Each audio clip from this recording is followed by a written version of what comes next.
Welcome to my continuing analysis of Sunnova's second set of books, which I got my hands on because someone at Sunnova made a dumb mistake with Microsoft Excel that will probably haunt them for the rest of their life. So in this video, I'm going to show you a string of irregularities with Sunnova's reported customer values in their financial statements, and these irregularities really only become apparent when you compare the reported numbers to the data in the second set of books. Now, the customer values in Sunnova's financials, which is the data I have and can show you today, is directly used to determine Sunnova's enterprise value. However, this should immediately set off a lot of red flags with other investors and also the IRS because customer values are a very sensitive metric. In other contexts, customer values are used to determine how many tax credits Sunnova's systems are eligible for and how much its securitizations are worth. So if the customer values are wrong here in the financials, there's a pretty good chance they're also wrong in those other contexts. And if they're wrong in those other contexts, then that would create an absolutely unholy mess. And it's not like this is some hypothetical concern. There is actual evidence this could be happening. In the last video, I explained how the second set of books indicates that Sunnova's O&M is being massively underreported, and that would heavily indicate that Sunnova's systems are being overvalued for tax purposes. So we have a lot of evidence pointing towards Sunnova having a systemic issue where it misreports customer values in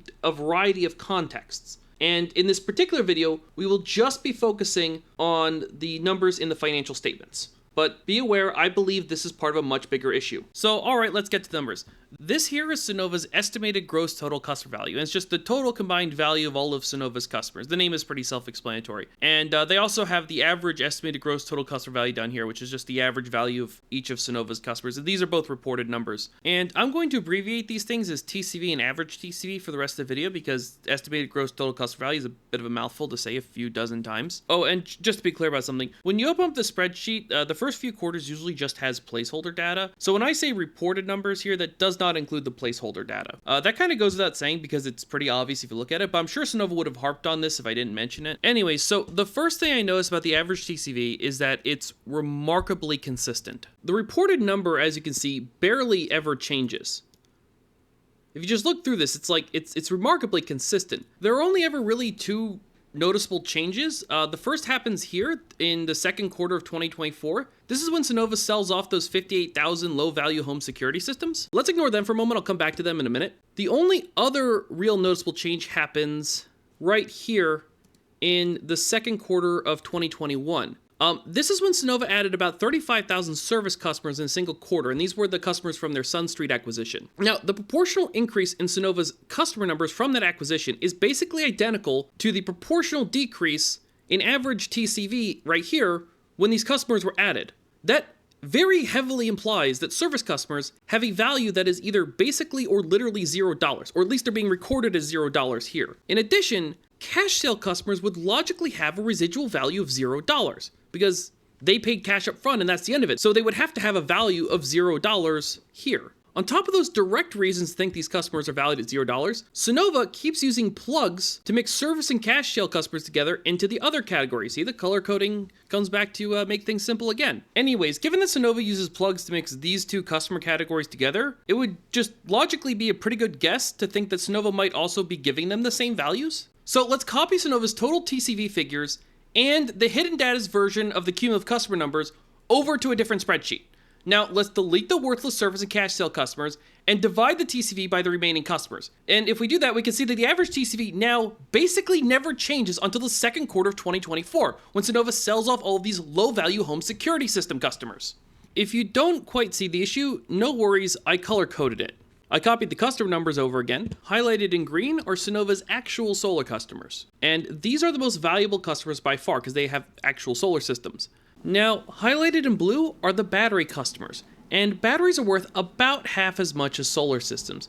And just to be clear, I don't mean that they're worth half as much on a per watt basis or per this or per that basis. What I mean is that your typical battery is going to cost about half as much as your typical residential solar system. So therefore, battery customers should be worth about half as much as solar system customers. And highlighted red are the home security system customers.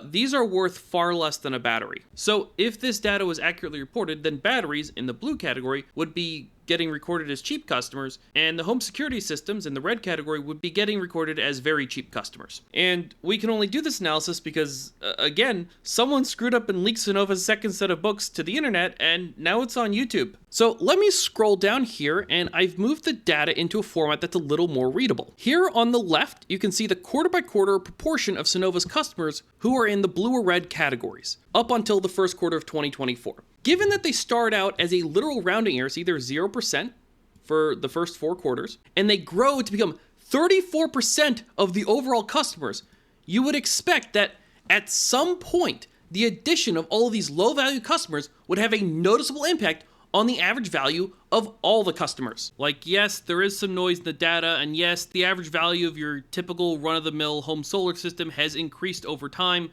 but there's 26 quarters of data, there should be a relationship. And that relationship should be big enough that we could see it here. So, right over here, I've broken out the average TCV twice.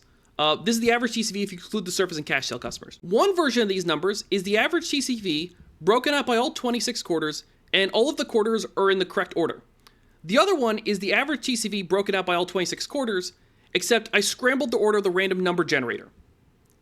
Can you tell me which one is which? I feel like it should be pretty obvious which version of the numbers was fed through a random number generator, but it's not. Isn't that really strange? I thought that was strange. Now, if we scroll up here, we can see that Sunnova added most of these home security system customers in a relatively small number of quarters. Sunnova's average TCV shot way up when these low-value customers were removed, but it did not even noticeably go down when they were being added in the first place. Now, Sunnova might say, yeah, well, it goes down a little bit. See, it's, there's like it's a few $100s here, a few $100s there. I'm like, if you feed it the random number generator, no one can notice.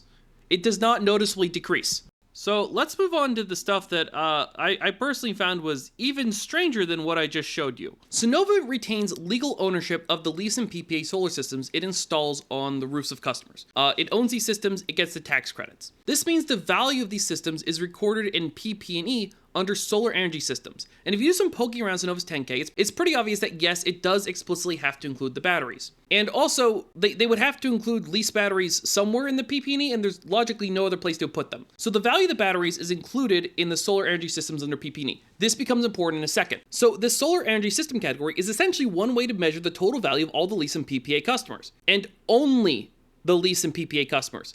This is important because lease and PPA customers only have batteries and solar systems, so there's no other noise in the data. Batteries are worth half as much as a solar system, so you can get a decent idea of how the lease battery storage customers are being valued simply by looking at how this metric evolves over time in comparison to the version of the customer numbers in the hidden data. So great, now that we have the total values of the lease/PPA customers and the total number of lease/PPA customers, we can just do a straight, clean comparison. So we're gonna make a nice little graph, and I'm gonna transpose the data so it's vertical, it's easier to read that way. And we're gonna bring down the total PP&E values, the total number of lease/PPA customers, and we're also gonna calculate batteries as a percentage of lease/PPA customers quarter by quarter and bring that down as well. Now, before the moment of truth, let me explain what we would expect to see if these numbers were done correctly. Batteries are worth around half as much as a solar system. So what's essentially happening as you see the percentage of battery customers increase gradually is you see Sunnova flooding these numbers with an increasingly large number of what are, in effect, half-value customers. Now, Sunnova starts with virtually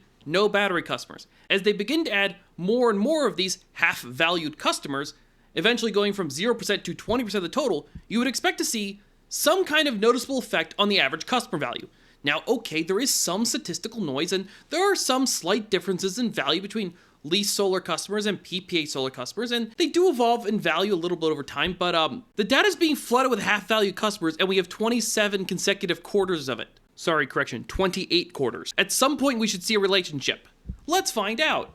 There is absolutely no relationship. Now, before you look at that one for too long, let me just go back to that funny trick again.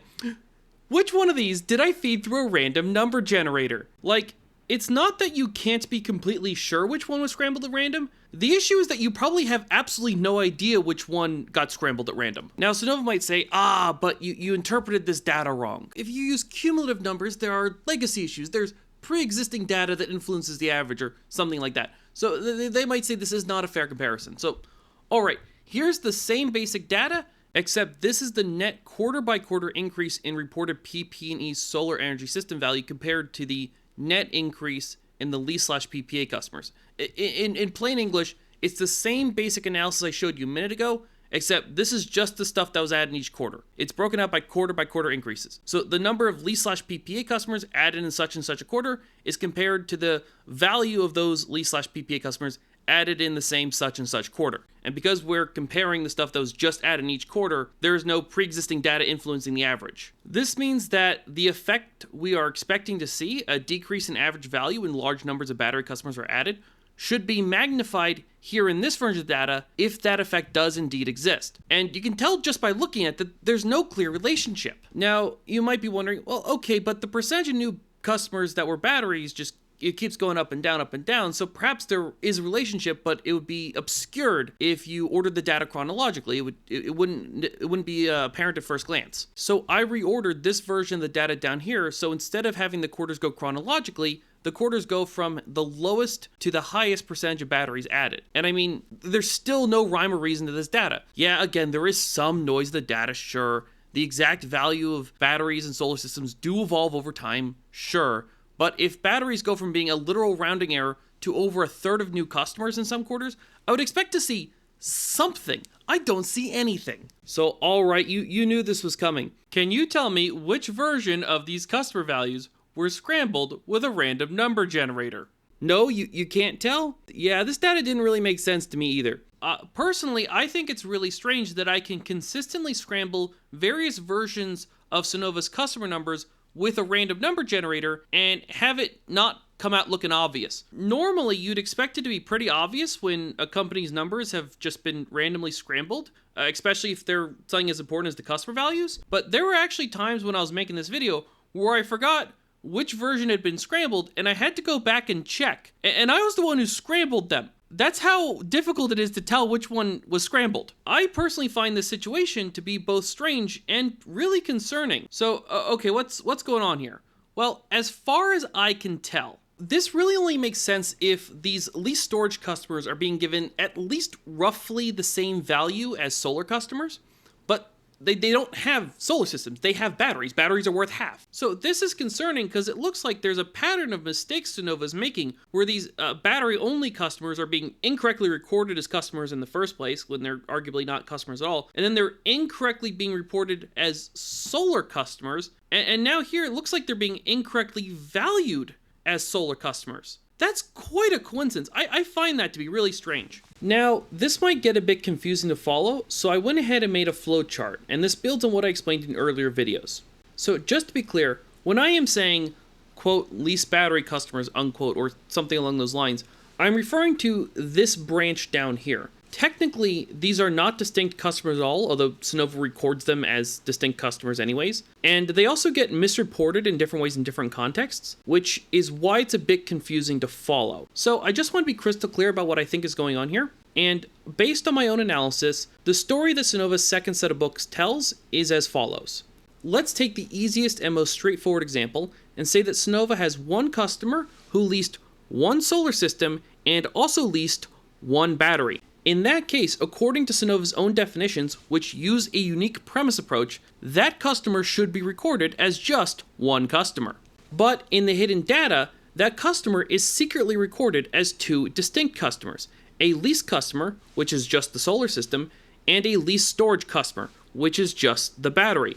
In effect, this means that much of the customer data has been replaced with the system data, which is different. And this is not particularly hard to demonstrate because there are written instructions to use the same numbers in both places, and the recorded author of those instructions is Kat Scherer, which is the name of Sunnova's Director of Financial Reporting. In the third quarter 2024 supplemental workbook, those instructions were in cell EN567. So I'm not going to opine on what those instructions mean, but let's just say there is a reason I named this channel cell EN567.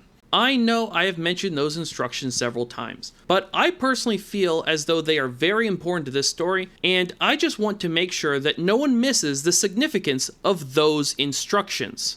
There's a reason I'm harping on it. Anyways, moving on, the lease storage battery is then moved around with plugs and reported as a lease solar customer. And the solar system itself is also reported as a lease solar customer. So the one solar customer Sunnova started with has magically been transformed into 2 solar customers, and that's what gets reported to investors. Then, when Sunnova calculates the estimated gross total customer value reports to investors, which is, for all practical intents and purposes, its enterprise value, both the lease and lease storage customer each seem to be getting valued as one solar system.